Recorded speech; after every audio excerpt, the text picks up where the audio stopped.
En el periodo de la Revolución Cultural en China, en la década de los 60, 70, el gobierno comunista implementó políticas de represión religiosa, incluyendo fuertemente al cristianismo. Y durante ese tiempo se cerraron iglesias, se destruyeron Biblias y se persiguió a muchos líderes religiosos. Sin embargo, muchos creyentes comenzaron y mantuvieron su fe en secreto y comenzaron a reunirse en iglesias clandestinas o iglesias secretas o domésticas. Después de toda esta revolución, a principios de los 80s, el gobierno chino, por razones económicas, comenzó a relajar estas regulaciones religiosas. Y para sorpresa de muchos, ellos pensaban que en aquella década habían logrado terminar con el cristianismo. Pensaban que ya no habían cristianos en aquella ciudad. Pero cuando estas restricciones fueron quitadas y la gente comenzó a darse cuenta que podía asomar la cabeza, se dieron cuenta que China experimentó un crecimiento como del 1300% en el cristianismo. La naturaleza del Evangelio, como ya lo hemos dicho, hermanos, en historias pasadas, en la parábola de la semilla de mostaza, es crecer. Y no hay manera en la que alguien, ningún sistema político humano, ningún reino, ningún presidente, por más poderoso que sea, pueda limitar el crecimiento de la iglesia cristiana, del Evangelio de Cristo. Esto va a seguir creciendo y así va a suceder hasta que Cristo regrese. Y para muestra tenemos 2000 años donde la iglesia ha seguido creciendo, y ha seguido creciendo, y ha seguido creciendo.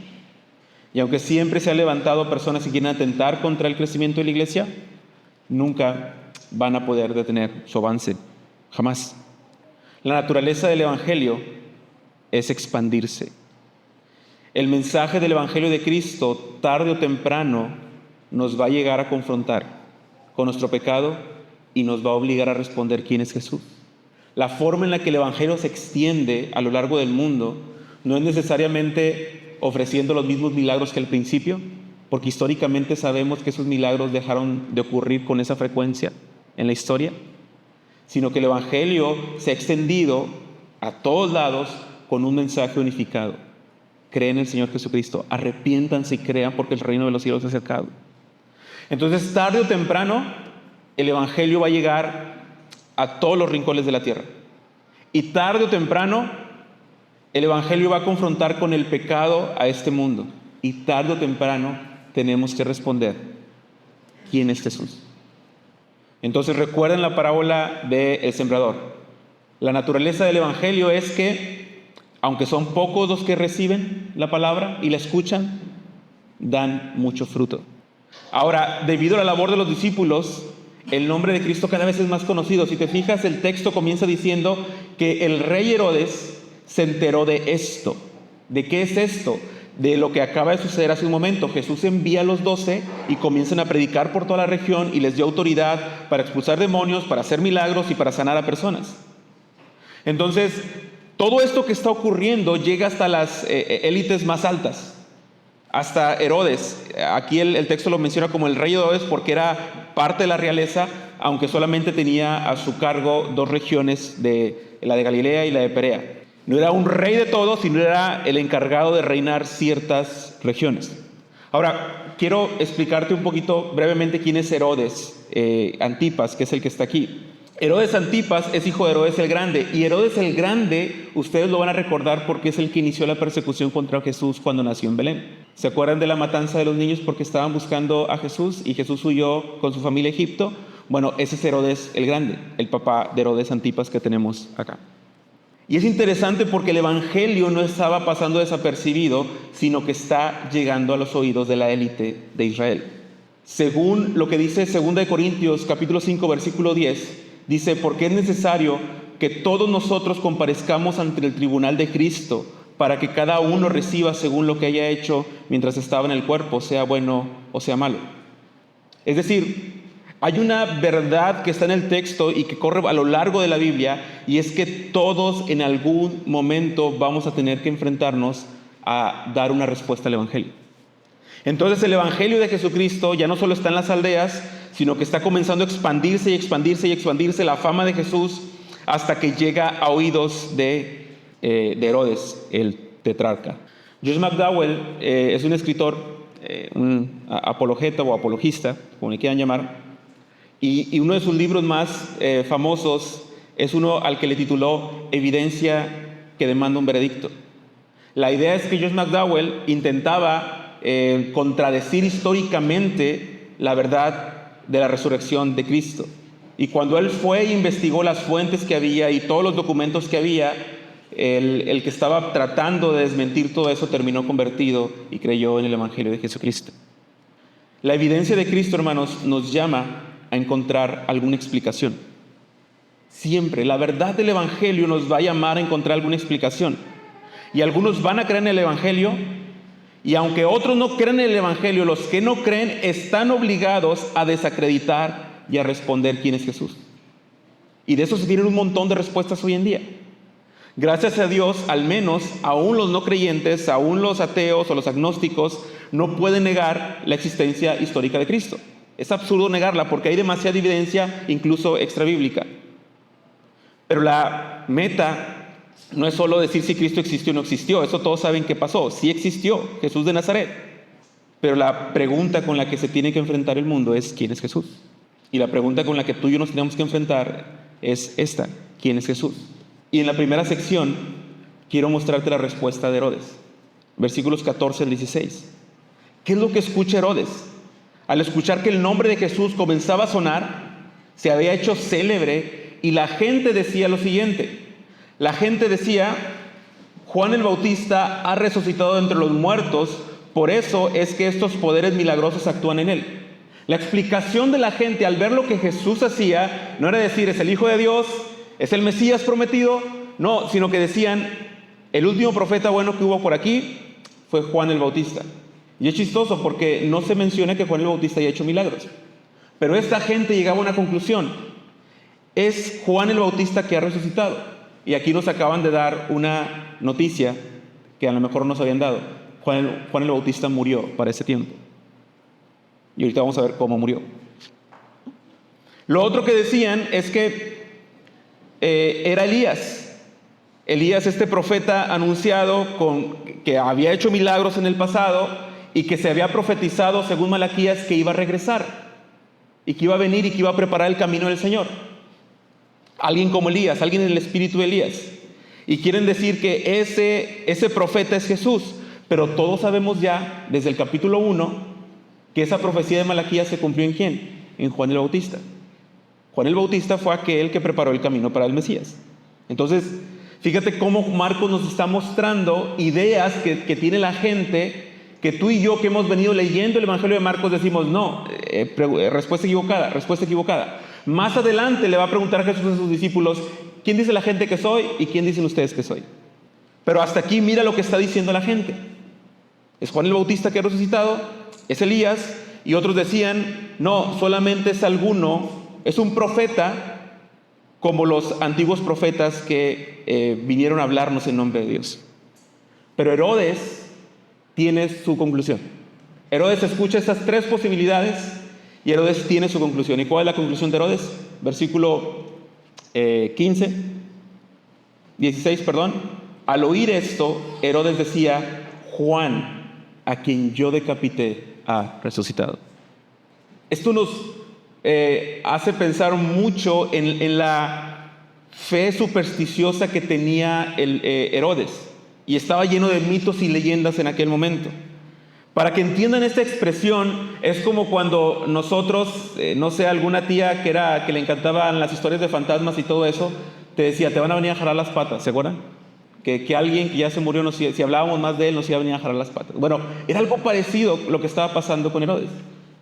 Herodes decapitó a Juan, y Herodes ahora tiene temor porque dice, Juan al que yo decapité ha resucitado. Y esa es la respuesta de Herodes ante Jesús. El evangelio llega a Herodes, las noticias de Jesús llegan a Herodes, y Herodes tiene que declarar y explicar algo sobre Jesús. Y lo que explica Herodes es Juan el Bautista a quien yo decapité. Herodes no declara Jesús es el Hijo de Dios, de quien escuché hablar a Juan el Bautista. Jesús es el Mesías, de quien Juan el Bautista me habló, me predicó. Herodes lo que dice de Jesús es Juan el Bautista, a quien yo decapité, ha resucitado. Y la forma en la que le titulé a la predicación, no lo dije, pero era tan cerca y tan lejos. O sea, Herodes estuvo tan cerca, pero a la vez tan lejos de creer en Cristo como el Hijo de Dios. Y esa cercanía, otra vez, se delimita o se define con base en lo que tú crees acerca de Jesús. Entonces, vamos a ver ahora en el resto del capítulo de dónde viene esta respuesta de Herodes. ¿Por qué Herodes, ante tener tal evidencia de Jesús, viendo, haciéndolo o escuchando que hacía milagros? Ahorita vamos a ver que él escuchó la predicación de Juan el Bautista. ¿Por qué él decide decir, es Juan el Bautista el que yo decapité? Y mira lo que dice el versículo 17 y 18. Y puse algunos títulos a estas secciones solamente para ubicarnos. Y la pregunta que estoy respondiendo es de dónde viene la respuesta de Herodes. Número 1, de su falta de arrepentimiento al ser confrontado con su pecado. Fíjate lo que dice el 17 y 18. Porque Herodes mismo había enviado a prender a Juan y lo había encadenado en la cárcel por causa de Herodías, mujer de su hermano Felipe. Pues Herodes se había casado con ella y Juan le decía a Herodes, no te es lícito tener la mujer de tu hermano. Y ahora, quiero explicarte algo de la cultura de estos reyes o de esta familia de reyes. Y te va a asustar un poco porque eran familias raras. Había una especie de incesto. La mujer de Herodes, Herodías, era su sobrina. Ya con eso dices, la cosa está mal. Pero no solo es su sobrina, sino que no era su esposa, era la esposa de su hermano. Es decir, su hermano Felipe se había casado con su sobrina, pero a Herodes le gustó su sobrina y se la quitó a su hermano. O sea, es digno de una novela de Televisa esto. Es digno de hacer una serie de televisión sobre esta familia tan extravagante y tan perversa.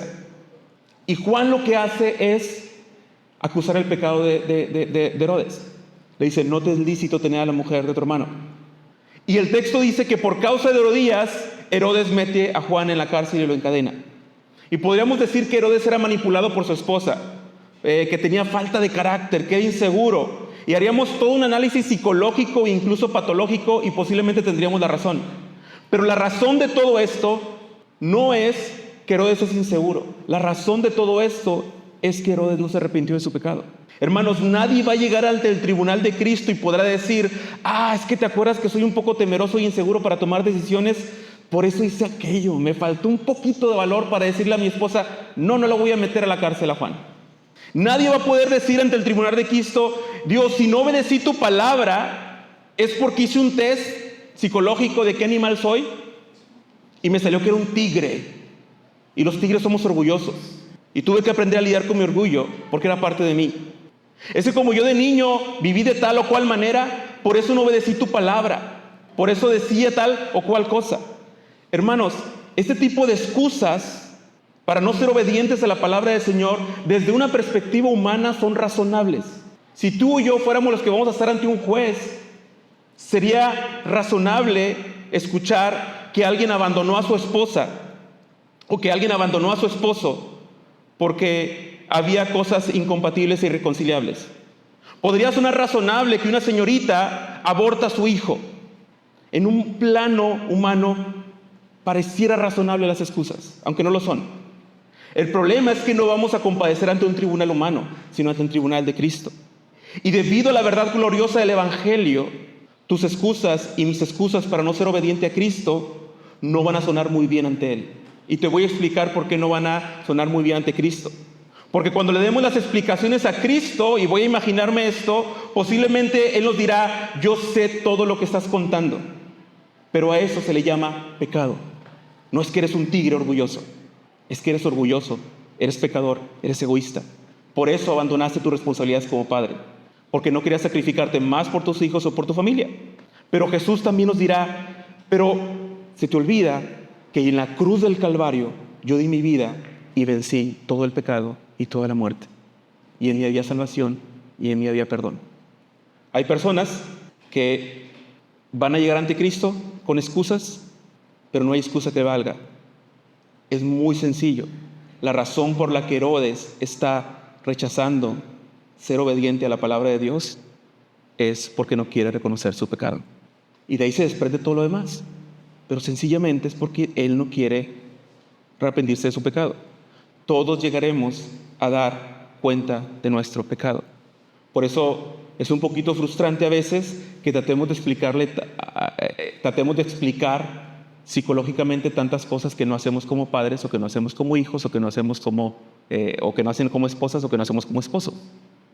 Sencillamente es que debido a la caída nos cuesta ser obedientes a la palabra. Y Herodes, cuando viene y se presenta a Jesús, él responde: es Juan el Bautista. ¿Por qué? Porque tiene un sentimiento de culpa terrible, porque lo mandó a decapitar. ¿Y cómo comenzó esta decapitación? ¿Comenzó el día 1? No. Fíjate cómo Marcos nos está mostrando cómo evoluciona Juan encarcelado a Juan decapitado. Y la forma en la que comenzó todo esto es: no reconoció su pecado. Es decir, recuerda la misión de Juan. La misión de Juan era preparar el camino para el Mesías. ¿Y qué predicaba Juan? Él bautizaba para arrepentimiento. Arrepiéntanse de sus pecados y así van a estar listos para cuando venga el Mesías. Si Juan le está apuntando su pecado a Herodes, es porque lo estaba preparando para recibir al Mesías. Pero Herodes, en vez de arrepentirse, hace caso a su mujer. Si Herodes hubiera arrepentido cuando Juan le hizo ver su pecado, sencillamente Herodías no hubiera tenido oportunidad.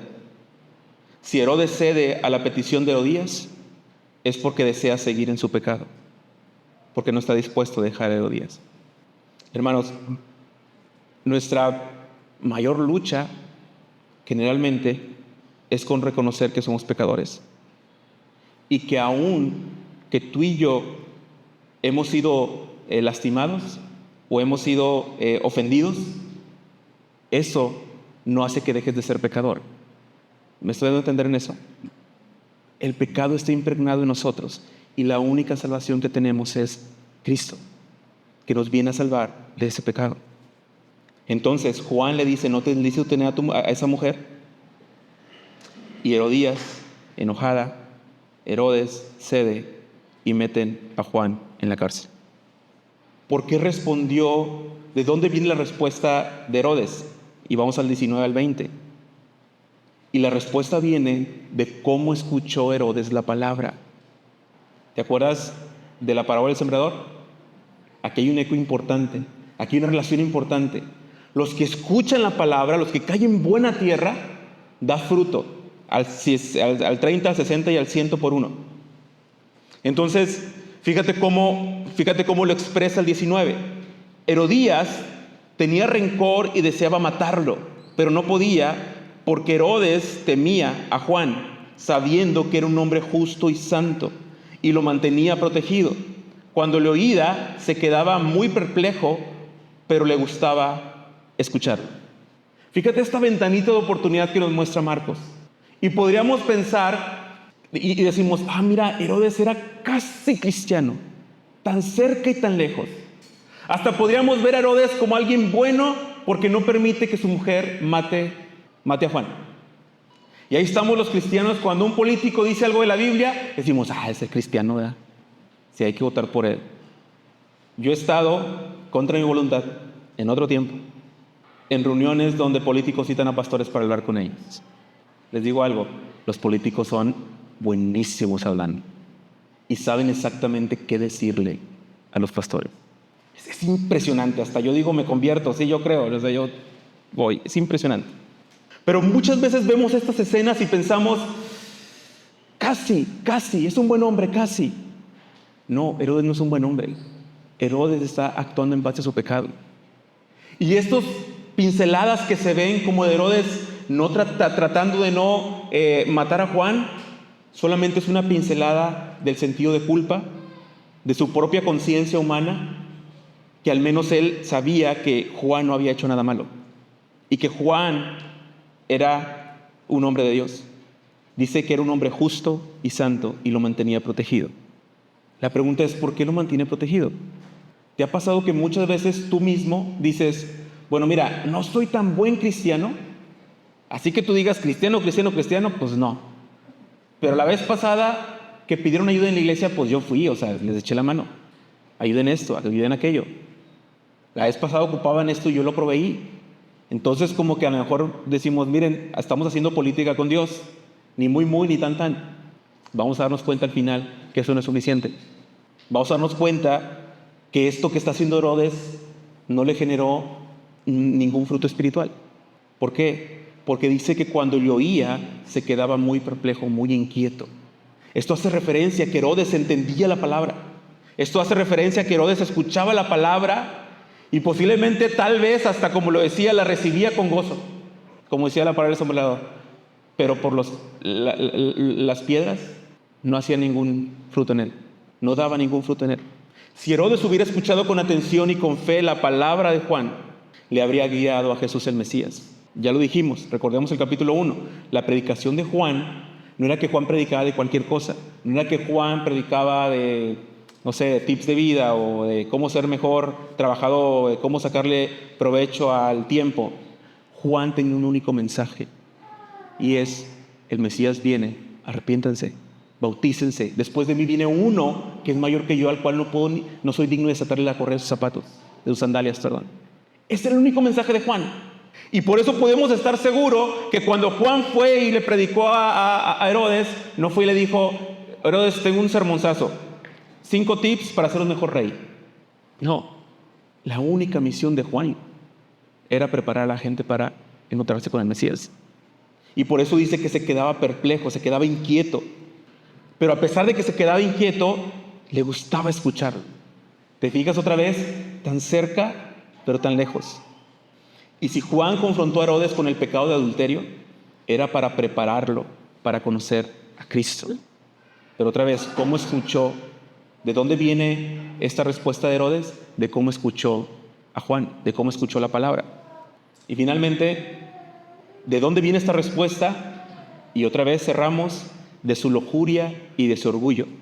Fíjate cómo a partir del 21 dice: llegó un día oportuno cuando Herodes, siendo su cumpleaños, ofreció un banquete a sus nobles y comandantes y a los principales de Galilea. Y cuando la hija de Herodías entró y danzó, agradó a Herodes y a los que se sentaban a la mesa con él. Y el rey dijo a la muchacha y le juró: te daré lo que me pidas, hasta la mitad de mi reino. Ahora, la hija de Herodías, que las fuentes históricas nos dicen que se llamaba Salomé, baila para Herodes y para sus invitados. Y no quiero hacer mucho hincapié en el contexto cultural, solamente entiendan que no era un bailable de primaria como el que vas a ver tus hijos, sino que era un baile en esos tiempos que levantaba la lujuria de las personas. Y mira lo corrupto que está la mente de esta élite. Una mamá enviando a su hija a bailar frente a invitados, frente a comandantes, exponiéndola a todo esto. Así era ese mundo. Entonces este baile despertó obviamente la lujuria de las personas, a tal grado en la vida de Herodes que estaba dispuesto a abrir la boca y a jurar cosas que ni él podía dar. La mitad de mi reino te daré. Herodes, bájale, nada, tienes 2 ciudades, ni que fueras el rey de todo. Obviamente era una hipérbole eso que le estaba diciendo. No le iba a dar la mitad del reino. Solamente era una forma de decir: pide algo que yo te voy a complacer. Ahora, algo que tenemos que saber de los Herodes es que eran reyes que estaban gobernando a los judíos bajo la supervisión de los romanos. Entonces ellos tenían que hacer una labor política bien gruesa, porque tengo que quedar bien con los judíos, tengo que conocer sus tradiciones, sus leyes, sus escritos. Ellos tienen que aceptarme como su rey porque tengo que gobernarlos, pero a la vez tengo que sujetarme a los romanos porque de ellos depende mi cabeza. Entonces ellos tenían que hacer política para este lado y política para este lado. Eran excelentes haciendo esa política y siempre trataban de tener todo en orden. Pero ahora Herodes tiene que hacer política con Dios, porque ahora no está entre los romanos y los judíos, ahora está entre Dios y los hombres. Y cuando esta niña o esta muchacha, dice el texto, dice que va con su mamá y le dijo a su madre: ¿qué pediré?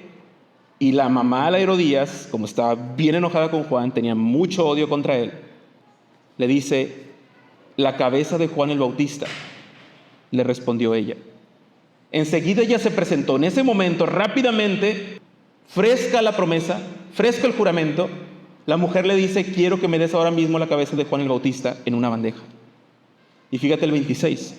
Aunque el rey se puso triste, sin embargo, a causa de sus juramentos y de los que estaban sentados a la mesa, no quiso contradecirla. Es decir, ahora Herodes estaba haciendo política entre quedar bien con Dios o quedar bien con los hombres. Y ellos eran buenos haciendo eso, pero no fue muy bueno haciendo política con Dios, porque no hay forma de hacer política con Dios. Y Herodes, aunque sabía que Juan era un hombre justo e íntegro, decide, por la presión de los gobernantes que había ahí, por presión a que no lo fueran a ver como un hombre débil, incapaz, inseguro y todo lo que le quieras poner ahí, decidió no contradecirla. Y otra vez, 27, al instante, fíjate cómo estas palabras son importantes. Enseguida ella se presentó. Al instante, Herodes le dijo a un verdugo que trajera la cabeza de Juan. Y él fue y lo decapitó en la cárcel y trajo su cabeza en una bandeja y se la dio a la muchacha, y la muchacha se la dio a su madre. Cuando los discípulos de Juan oyeron esto, fueron y se llevaron el cuerpo y le dieron sepultura. Entonces, regreso al principio. Cuando Herodes comienza a escuchar de Jesús, él dice, es Juan el Bautista el que yo decapité. ¿Y por qué Juan respondió eso? Bueno, porque sabía que había hecho mal, porque tenía conciencia, como todos los seres humanos tienen conciencia, y tiene un sentimiento de culpa terrible. ¿Cómo termina Herodes? Herodes, su vida. Flavio Josefo, un historiador judío, que nos dice que Herodes fue acusado de conspirar contra un emperador por el año 39 después de Cristo, y junto con su esposa Herodías fueron exiliados en Lyon, en la actual Francia, y ahí murió encarcelado. Hermanos, la razón por la que Herodes responde que Jesús es Juan al quien decapitó, sencillamente es porque Herodes no estuvo dispuesto a arrepentirse de su pecado. Todo comenzó con él. Él no reconoció su pecado. Y para nosotros los creyentes, me gustó lo que mencionó Mini en el momento de orar por y confesar nuestros pecados. Él dijo, qué bueno que hay ese tiempo, porque podemos abrirnos al Señor y confesar nuestros pecados. Y pareciera un acto religioso, pareciera un acto solamente de domingo, que te das un golpe de pecho o recitas una oración y lo haces por tradición. Pero qué bueno sería constantemente reconocer la gracia de Cristo en nuestra vida y vernos como pecadores y vernos dependientes de la gracia del Señor. Hermanos, como creyentes, hay muchas cosas que se resolverían en nuestra vida si tan solo reconociéramos nuestros pecados. Pleitos en tu casa, situaciones en tu matrimonio, temas de crianza con tus hijos, si tan solo reconociéramos nuestro pecado y nuestra necesidad del Evangelio. ¿Te has quejado de tus hijos alguna vez? Es que este niño nunca se apaga. Es que este niño está haciendo esto. Es que esta niña es bien berrinchuda. Es que un montón de cosas. Y al final te das cuenta que solamente estás lidiando con tu egoísmo para ser un padre que se sacrifica por sus hijos y ve por el bien de sus hijos. ¿Te has quejado de tu esposo, de tu esposa? Pasa exactamente lo mismo. No quieres imitar a Cristo para ser de bendición para tu esposa. No quieres imitar a Cristo para ser de bendición para tu esposa. Muchas de nuestros problemas crónicos en nuestra vida se resolverían si tan solo reconocemos que somos pecadores. Pero en muchas ocasiones, nuestras situaciones, al igual que la de Herodes, escalan y en lugar de dar fruto espiritual, comienzan a dar frutos que no tienen que ver con una vida en el Evangelio ni una vida restaurada. Mira cómo Marcos nos está metiendo aquí de repente la historia de Herodes para decirte que el Evangelio se está extendiendo y llega hasta Herodes y todos tienen que responder a la pregunta ¿quién es Jesús? Tú y yo, aquí en una iglesia cristiana, tenemos que responder constantemente ¿quién es Jesús para nosotros? Porque como lo decíamos la semana pasada, no podemos decir que estamos con Jesús si rechazamos su palabra. Y la forma más básica en la que puedes entender si estás entendiendo quién es Jesús es en los líos que enfrentas día con día. ¿Consideras que eres pecador? ¿O solamente te ves como la víctima del sistema? ¿En tu vida te ves dependiente de la gracia del Señor? ¿O estás buscando respuestas por otros lados? Diciendo, mira, a mí no me salió que soy un tigre, a mí sé que soy un delfín. ¿O te das cuenta que en el fondo sencillamente es que somos pecadores y dependemos completamente del Señor? ¿Quién es Jesús para ti? ¿Tienes la evidencia bíblica? Posiblemente tú eres alguien que venga de un contexto cristiano y has escuchado constantemente quién es Jesús. Y la principal razón por la que no aceptamos quién es Jesús es porque no estamos dispuestos a reconocer nuestro pecado. La principal razón por la que nuestras vidas no dan frutos espirituales dignos del Evangelio es porque no reconocemos nuestro pecado. Podríamos pensar en todas las cualidades de Herodes. Podríamos poner a Herodes en un diván, hacerle un análisis psicológico y decir, mira, Herodes es inseguro, le faltó amor en casa. Mira, Herodes no sabe tomar decisiones. Se me hace que en su casa su mamá era la que mandaba. Ah, mira, Herodes tiene problemas con esto. Ah, se me hace que es por esto. Mira, Herodes hizo esto. No hay excusa que valga. Porque sencillamente Herodes no quiso reconocer su pecado. Y claro, de no reconocer el pecado se desprenden un montón de cosas. El asunto es que podrías pensar, Josué, no seas tan duro, no seamos tan duros. Y la gente tiene historias difíciles. Y la palabra no está siendo dura. Porque Dios, a su tiempo, el justo murió por los injustos. Y en el sacrificio de Cristo, tú y yo tenemos la bendición de que su luz perdone nuestro pecado y alumbre toda nuestra vida y podamos tener tiempos de refrigerio, como dice Hechos. Pedro le predicó a esta gente, ustedes crucificaron al autor de la vida y Dios lo ha hecho Señor y Cristo. Y ellos se compungieron y dijeron, ¿qué haremos?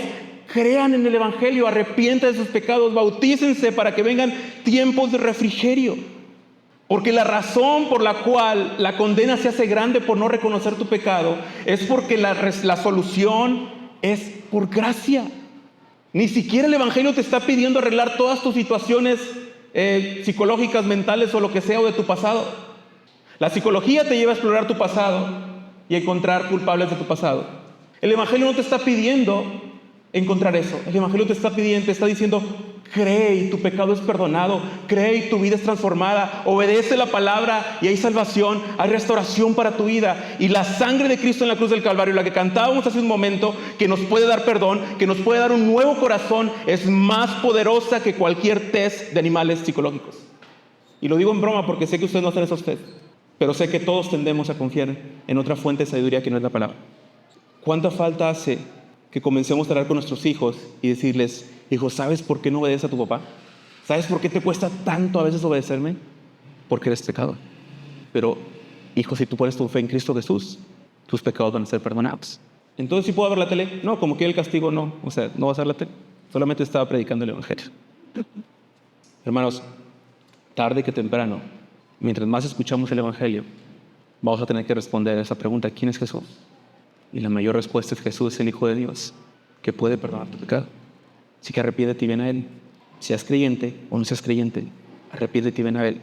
Porque el camino que hay en una vida que no reconoce su pecado es un camino triste, no es un camino oscuro, lleno de cosas que creo que nadie quiere vivir. Pero como lo cité hace un momento en Juan 7, quien viene a Cristo y bebe, de su interior correrán ríos de agua viva, y ni la muerte nos puede separar de Él. Nada de lo creado puede quitar lo que Dios hace en nuestras vidas y en nuestros corazones cuando venimos a Él con arrepentimiento y fe. Así que reflexionemos en esa historia de Herodes y veamos cómo podemos ser potencialmente como Él. Oramos. Señor, gracias por tu palabra y gracias sobre todo porque en tu cruz tú nos diste salvación y nos diste vida. Una vida que es una salvación que se ofrece, Señor, para todos. Nos diste testimonio. Un testimonio que tendrá que ser respondido por todos en algún momento. Pero también en nuestra naturaleza caída, en nuestra incapacidad, tú nos dices tu gracia y tu palabra que puede despertar en nosotros fe, porque la fe viene por el oír tu palabra. Así que ruego que tu Espíritu Santo haga una obra en nosotros y produzca fe en nosotros hacia tu palabra. Que tu Espíritu Santo nos lleve a creer tu palabra con claridad, con confianza. Y que nos permita, Señor, vivir tiempos de refrigerio en nuestra vida. Que nos permitas contestar a esta pregunta. Tú eres Jesús, el Hijo de Dios, que vino para restaurar, que vino a acercar tu reino para nosotros. Y en esa respuesta encontramos todo lo que necesitamos para una vida en fe y para una vida que se perfila para esperar tu regreso, para anunciar tu salvación a otros y para bendecir a nuestras familias y a las personas que nos rodean con la verdad de tu Evangelio. Ayúdanos a arrepentir de nuestro pecado. Ayúdanos, Señor, a arrepentirnos de nuestro pecado y que tu gracia en Cristo Jesús nos renueve día a día. Por Cristo te lo pedimos y oramos. Amén.